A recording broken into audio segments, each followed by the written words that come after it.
industry, but for everybody living in and traveling to cities in which we eventually wish to operate in.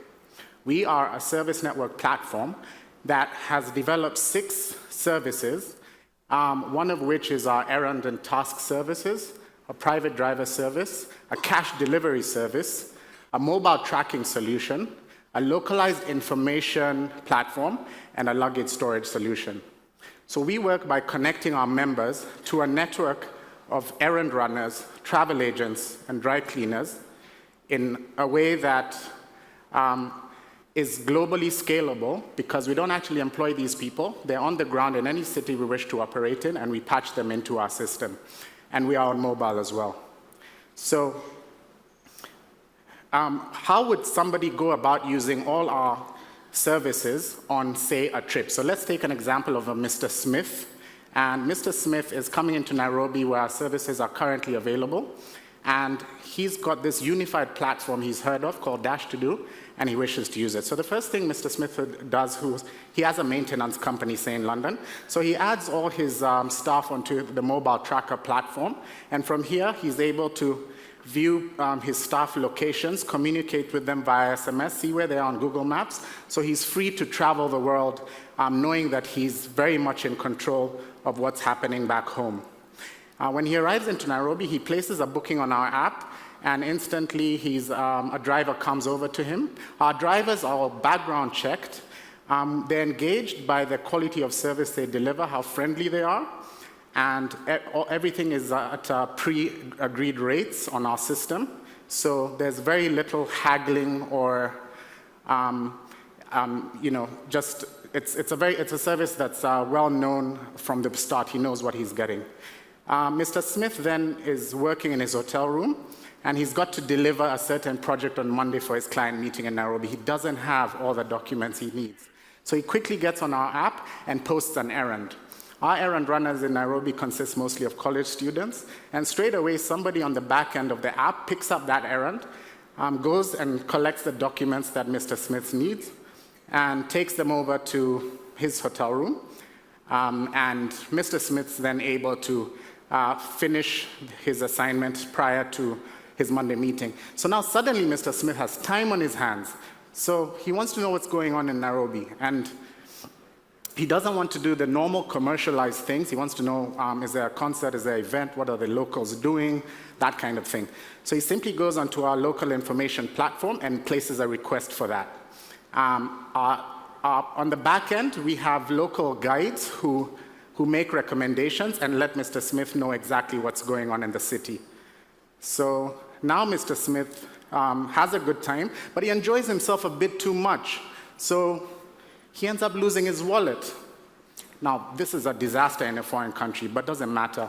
He places a booking for a cash delivery, and one of our errand runners delivers their own money to him, up to $300 per transaction, which will later come off Mr. Smith's credit card online.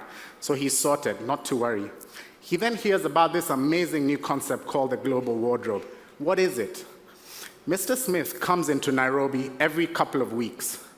Every 3-4 weeks at that. He's a frequent traveler into Nairobi, and he's been doing things the same way for years and years, traveling with luggage, lining up in queues, and generally spending so much time, wasted time. More recently, he started traveling light, but then he doesn't have his running shoes, his golf clubs. He just doesn't have everything he needs to enjoy his business trips in Nairobi. So he's also very concerned about the airline carbon emissions that he knows he's causing every time he puts his luggage onto an airline. 3 kilograms of CO2 per hour, actually, per kilogram of luggage. So he goes onto our platform and sees that we have a storage solution that will allow him to be completely luggage-free during his trips. So he goes onto the platform and places a booking for a collection of his global wardrobe from our hotel. And on here, the booking form is very simple. He pretty much lets us know where he is, the date and time of the collection, and the number of pieces of luggage he has. He selects whether there's any laundry or dry cleaning to be done amongst his laundry, and then he itemizes the list of what he has in his wardrobe. So he can tell us the jeans, trousers, whatever. And this is then available for him to view later on from his account. The great thing is now Mr. Smith That quickly gets posted to one of our local errand runners who comes over to Mr. Smith's hotel and helps him separate the luggage, the laundry, and the dry cleaning into the correct bags. And off he goes to our partner dry cleaner. So we have a franchise system that enables dry cleaners not too far from the core area of business. They fit out a shelving system, a proprietary one, and they have an app on the back on their phones that they just use to accept these global wardrobes. And we charge every night as we go along. Now, Mr. Smith is back in London, or wherever we assume he came from, and he places he's coming back, it's 3 weeks later. So he places a booking for a return of his global wardrobe to the next hotel he'll be at. So that quickly gets dispatched to one of the local errand runners on the ground, who brings it back in advance to Mr. Smith's arrival, and he simply walks in completely luggage-free, amazing. Finds all his luggage right there, and he's a convert. He's never going to travel to Nairobi with the luggage ever again. So that just quickly gives you a scenario of how our unified 6 services all come together for a traveler. Yet, we don't only serve the traveler market. Our errands and driver services are available to locals, even in the city. We have a mobile app platform, which encompasses all 6 services in much the same way, making it very easy for anybody to do this on the go. So I'll just go back here. So we have a contact center located in Nairobi, Kenya.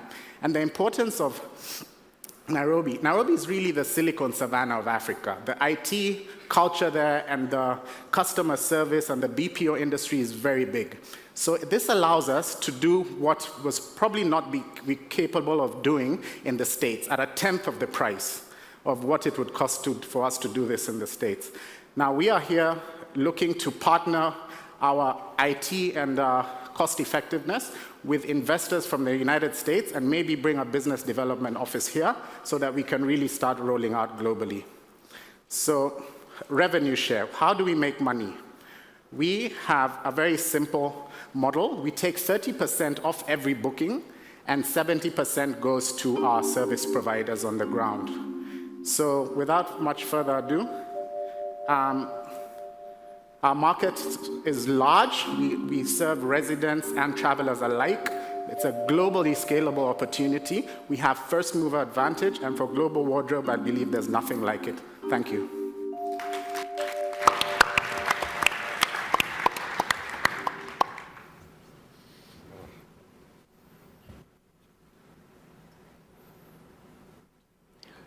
Sam, thanks for coming from Africa. It's great to see innovation going on in other parts of the world, and this is really cool. As a former management consultant, I think global wardrobe is amazing. I wonder if my client would catch on I'm wearing the same shirt Monday, Tuesday, Wednesday each week. But other than that, I think it's really kind of a great innovation, and the way that you're able to do it in a low-cost base in some of the places you're operating is a huge advantage. I'm just wondering how you scale that beyond into other markets, and to build ground organizations in all cities you want to service sounds like a daunting task. I got to say, though, I had the same reaction. I spent a time working where I had to effectively commute back and forth, spending 3 or 4 days in another city every couple of weeks, and exactly the kind of thing that I wanted. I think logistics are difficult. I mean, it sounds like you've thought about it a lot, but it does seem like there's a market. Getting to that market feels to me like if you were to tie up with some of the folks who do long-term corporate housing, you know, I suspect that those guys do not have concierge services. And a high-end business traveler staying at a hotel is going to have a lot of this covered. So I think the question is, who are the partners in destination who could get you in front of the travelers, and then you provide the logistics on the back end. But I agree. I mean, nobody would ever noticed I was wearing the same shirt. You know? Well, you know, and as a woman, it's a lot harder. You can't just put on a shirt and a jacket. And I only have like 3 outfits that are appropriate for public because I work at home. So to think that I could even just throw them in a suitcase and never see them again would be amazing to me, and then they would be cleaned and pressed, I'm assuming.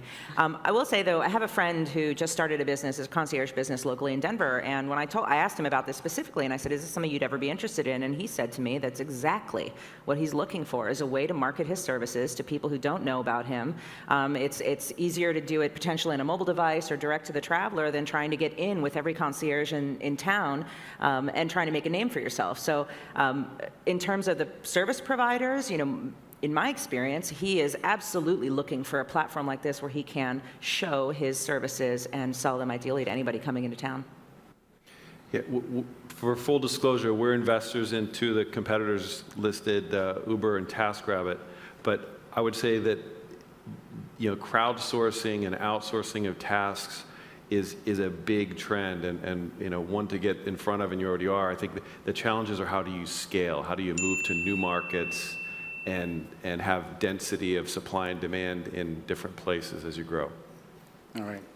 Okay, thank you for your comments. Well, number one, we do believe that what we're trying to do is change the mind state of frequent travelers. So it's not about having your same one shirt in that destination. Your global wardrobe can be as big as you want it to be. So the idea is that you'd really have everything there. You'd be able to do online shopping and forward it to your global wardrobe. So if you thought you only had 2 shirts, just send it there, send golf clubs, send sneakers. Yeah? So it's really a total shift in how people travel.